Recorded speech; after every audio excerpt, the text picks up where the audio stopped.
Assalamualaikum warahmatullahi wabarakatuh. My name is Harits Firdaus from PBIC. Methods of education, East versus West.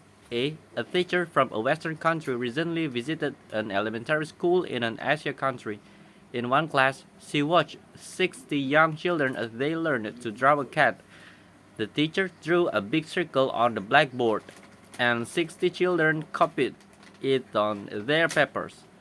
The teacher drew a smaller circle on top of the first and then put two triangles on top of it.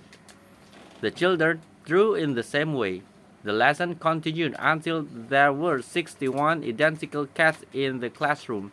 Each student's cat looked exactly like the one on the board. B. The visiting teacher watched the lesson and was surprised. The teaching methods were very much different from the way of the teaching in her own country. A children's art lesson in her own country produced a room full of unique pictures, each one completely different from the other. Why? Because this difference in educational methods in a classroom in any country. The instructor teaches more than art or history or language. He or she also teach culture, the ideas and beliefs of that society. Each educational system is a mirror that reflects the culture of the society.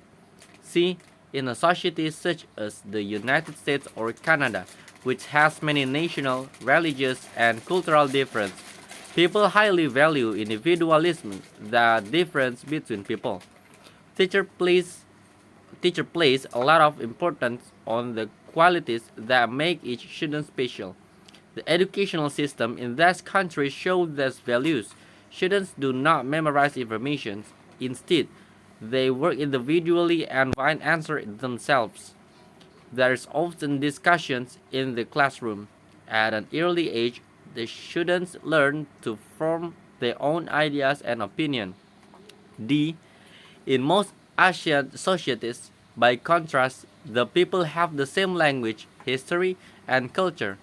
Perhaps for this reason, the educational system in much of the Orient reflects societies' belief in group goals and purpose that rather than individualism. Children in China, Japan, and Korea also work together and help each other on assignment. In the classroom, the teaching methods are often very formal. The teacher lectures and the students listen. There is not much discussion. Instead, the students recite rules or information that they have memorized. E. There are advantages and disadvantages to both of the system of education. For example, one advantage to the system in Japan is that students there learn much more math and science than American students learn by the end of high school.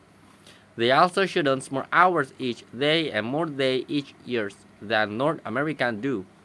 The system is difficult, but it prepares students for a society that values discipline and self-control. There is, however, a disadvantage. Memorizing is an important learning method in Japanese schools, yet many students say that after an exam, they forget much of the information that they have memorized. F. The advantage to the educational system in North America, on the other hand, is that students learn to think from themselves. The system prepares them for a society that values creative ideas. There is, however, a disadvantage. When students graduate from high school, they haven't memorized as many basic rules and facts as students in other countries have. Oke, assalamualaikum warahmatullahi wabarakatuh.